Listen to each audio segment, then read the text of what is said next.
भंडाऱ्यात gas सिलेंडरचा काळा बाजार करणाऱ्यांवर पुरवठा विभागाचा छापा 2 कारवाईत 37 सिलेंडर जप्त।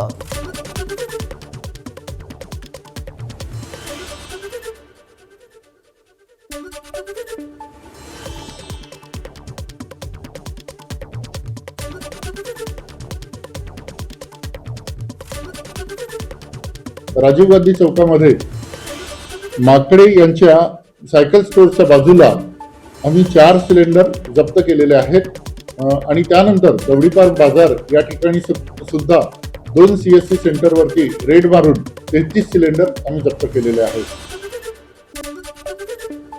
घरगुती गॅस सिलेंडर व्यवसायासाठी वापरल्यास कायदेशीर कारवाई होणार।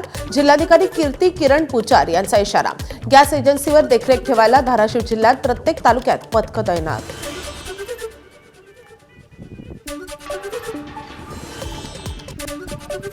कोद्या आणि तिरोडा येथे घरगुती गॅसचा वापर करणाऱ्या व्यावसायिकांवर दक्षता पथकाची धाड।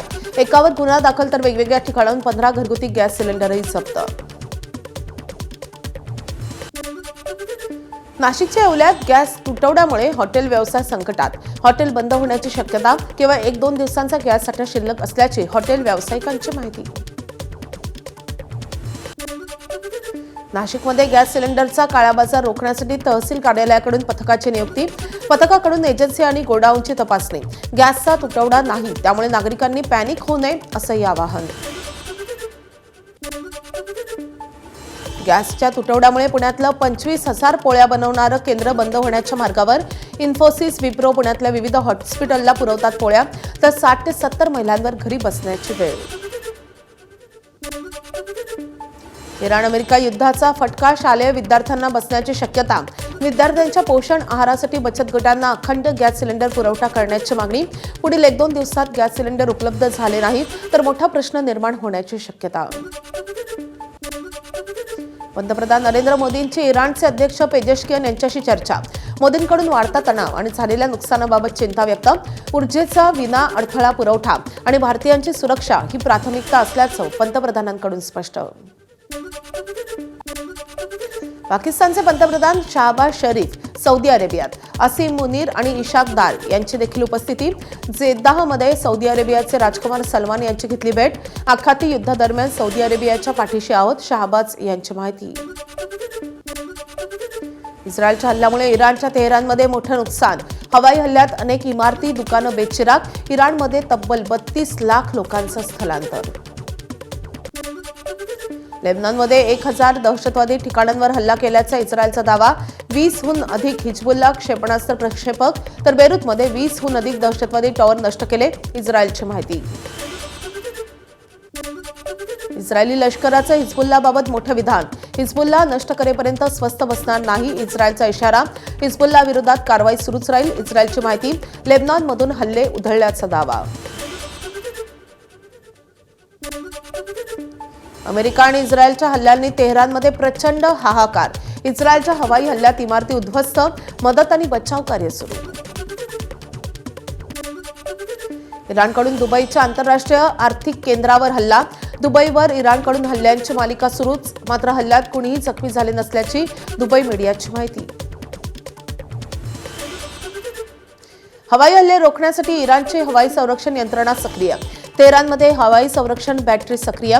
आखातातील अमेरिकी तळांवर हल्ले सुरू ठेवणार, तसंच हॉर्मुझची सामुद्रधुनी बंद करून अमेरिका आणि इस्रायलवर दबाव आणण्याचा इराणचा प्रयत्न। महायुद्धाचा आजचा 14वा दिवस। इराणचं जोरदार प्रत्युत्तर देणं सुरूच। इस्रायल आणि आखाती देशांमधील अमेरिकेच्या तळांवर हल्ले, क्षेपणास्त्र आणि ड्रोन वापरून प्रत्युत्तर हल्ले। हॉर्मुझच्या सामुद्रधुनीबाबत इराणचं विधान। हॉर्मुझच्या सामुद्रधुनीतील अस्थिरता आमच्या हिताची नाही। अमेरिकेच्या लष्करी उपस्थितीमुळे असुरक्षितता, इराणची माहिती। तर हॉर्मुझच्या संकटासाठी अमेरिका आणि इस्रायल जबाबदार, इराणची माहिती।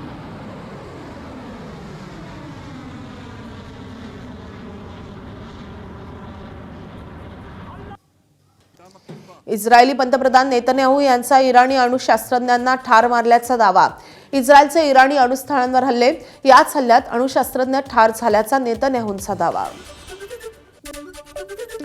इराणची राजधानी तेहरानमध्ये बसीज फोर्स बॅरिकेड्स आणि सैनिकांना लक्ष्य केल्याचा इस्रायलचा दावा.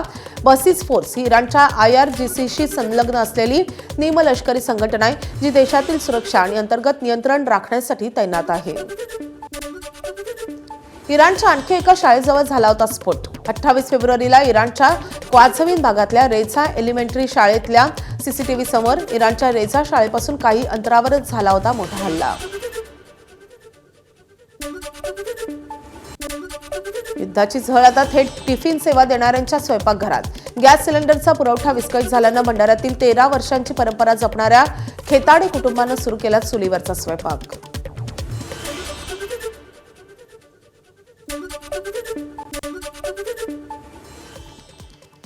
आता बातमी आहे सांगलीमधून. सांगली जिल्हा परिषदेमधल्या सत्ता स्थापनेबाबत अजूनही सस्पेन्स कायम. राष्ट्रवादीच्या नेत्यांच्या भूमिकेकडे लक्ष. 18 मार्चला होणार अध्यक्षपदाची निवड. भाजपला सत्ता स्थापनेपासून रोखण्याचा महाविकास आघाडीचा प्रयत्न. रायगड जिल्हा परिषदेवर पहिल्यांदाच भाजपचा बिनविरोध अध्यक्ष. भाजपचे मंगेश वाकडीकर यांना अध्यक्षपद तर राष्ट्रवादीचे मधुकर पाटील यांना उपाध्यक्षपद.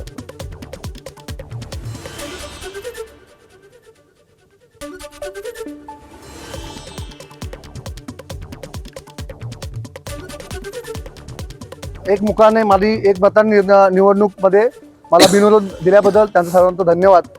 या रायगड जिल्ह्याचं येणाऱ्या भविष्य काळात एक वेगळ्या पद्धतीने विकास करून या रायगड जिल्ह्याला महाराष्ट्रातील अग्रमानांकित जिल्हा करण्याचा आमचा मानस आहे. आणि हे करत असताना आमचे सर्व सन्माननीय 59 सदस्य यांचा पाठिंब्यावर निश्चितच या रायगडचा विकास करून या रायगड जिल्ह्याला पुढे नेण्याचं आम्ही निश्चित काम करू. भाजपचे राजेश मापारा यांची भाजपमधून हकालपट्टी. पक्षविरोधी कारवाया केल्यामुळे पक्षाकडून कारणे दाखवा नोटीस. पक्षांतर्गत कारवायांमुळे भाजपकडून हकालपट्टी.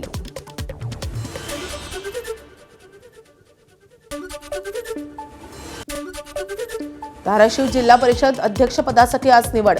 भाजपच्या अर्चना पाटील यांचं नाव जवळपास निश्चित. सूत्रांची माहिती. भाजप शिवसेना महायुती म्हणून जिल्हा परिषदेत सत्ता स्थापन करणार असल्याचीही माहिती.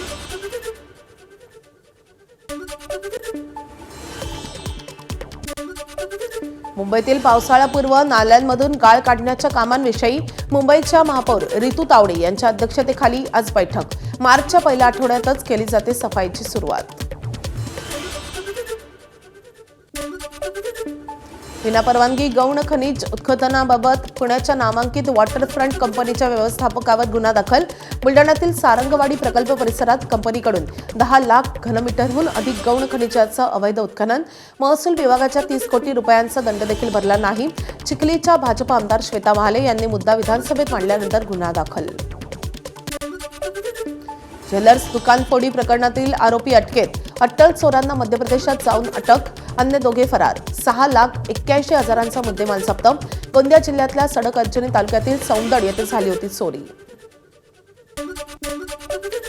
राजस्थानातल्या सालासर रोडवर भीषण अपघातात कामठीमधले पारसे कुटुंबातील 3घांचा मृत्यू. खाटूश्याम बाबांच्या दर्शनाला जात असताना तवेरा गाडीला पिकअपची जोरदार धडक. आई वडील आणि मुलगा जागीच ठार. 6 जण गंभीर जखमी. अकोला जिल्ह्यातल्या अकोट शहरात अहिल्यादेवी होळकर नगरातील जेवणाच्या केटरर्सला भीषण आग. आगीत सिलेंडरचा मोठा स्फोट. अग्निशमन दलाकडून घटनास्थळाचा आढावा. आगीचं कारण मात्र अस्पष्ट.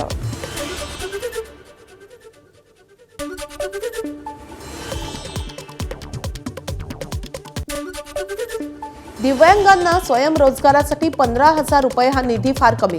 2016च्या कायद्यानुसार 5% निधी दिव्यांगांसाठी राखीव ठेवला पाहिजे. बच्चूकडूंची सरकारकडे मागणी. तर दिव्यांगांना व्यावसायिकदृष्ट्या सक्षम करण्यासाठी आंदोलन पण करू. कडूंचा इशारा. 2016चा कायदा काय म्हणतो का जिल्हा परिषद, स्थानिक स्वराज्य संस्था, राज्य आणि केंद्र यांना 5% दिव्यांगासाठी निधी राखीव ठेवला पाहिजे. तर 28,000 कोटी रुपये दिव्यांगासाठी खर्च करणं आवश्यक आहे. त्यापैकी सरकार किती खर्च करून आलं? फक्त 1400. म्हणजे 5% 4% निधी खर्च होत नाही. त्याच्यासाठी आम्ही आता एक कोर्टात पण जाणार आहोत आणि त्यासाठी एक आंदोलनही जून महिन्यात आम्ही करू. आजपासून पुढील 4 दिवस मध्य महाराष्ट्र, मराठवाडा, विदर्भात काही ठिकाणी मेघगर्जना, विजांच्या कडकडाटासह महाराष्ट्रात वादळी वारे वाहण्याची शक्यता, तर उत्तर कोकणात काही भागात उष्णतेच्या लाटेची शक्यता. तापमान की जो प्रवृत्ति रहेगी एज इट इज बनी रहेगी अगले आने वाले 3 दिनों के लिए, और इसको देखते हुए अभी मौसम विभाग के द्वारा प्रादेशिक मौसम के नागपुर के द्वारा विदर्भ के कुछ जिलों के लिए अकोला, अमरावती और पूर्वी विदर्भ के चंद्रपुर के लिए हमने हीट वेव की घोषणा की है विद येलो अलर्ट. तो अभी हमने जो टेम्परेचर से अभी नेक्स्ट 3 डेज के लिए ऐसे कुछ खास परिवर्तन होने की संभावना नहीं है. इसको देखते हुए कुछ जिलों को हीट वेव पे रखा गया विद येलो अलर्ट. वाशिममध्ये उन्हाळी ज्वारीचं पीक बहरलं. शेतकऱ्यांना चांगल्या उत्पन्नाची अपेक्षा. काही दिवसांपासूनच्या अनुकूल हवामानामुळे पिकांवरील रोगराईचा प्रादुर्भाव कमी होण्यास मदत. शिंगळा म्हणजेच कॅटफिश माशाच्या नव्या प्रजातीचा शोध. सह्याद्रीच्या खोऱ्यात आढळली ही नवी प्रजात. दुभंगलेली शेपूट, अपूर्ण मध्यरेखा, शेपटीच्या मध्यभागी असणाऱ्या शिरांमध्ये आकड्यासारख्या आकाराचा अभाव अशी नव्या माशाची वैशिष्ट्य. उथळ डोंगरी प्रवाहात आढळणारा हा मासा. ठाकरे वाईल्ड लाईफ फाउंडेशनच्या संशोधकांचं यश. गोंदियाच्या मोरेगाव अर्जुनी तालुक्यात वनपरिक्षेत्रातील जंगल परिसरात पुन्हा 20 ते 22 हत्तींचा कळप. गोठणगाव परिसरात मका पिकाचे नासधूस. वनविभागाकडून गावांना सतर्कतेचा इशारा. सीटीच्या प्रवेश परीक्षा 24 मार्चपासून. LLB 3 आणि 5 वर्ष, BEd आणि BPEdसह 7 अभ्यासक्रमांचा समावेश. 17 मे पर्यंत चालणार परीक्षा. सर्व 17 प्रवेश परीक्षांना मिळून 12,94,409 विद्यार्थ्यांची नोंदणी. विद्यार्थ्यांना प्रवेशपत्र ऑनलाईन मिळणार. पाकिस्तानचे अफगाणिस्तानमधील निवासी ठिकाणांवर पुन्हा हवाई हल्ले. राजधानी काबूलमधील एका निवासी घराला केले लक्ष्य. काबूल व्यतिरिक्त कंधार विमानतळाजवळ आणि पक्तिका येथेही हल्ले.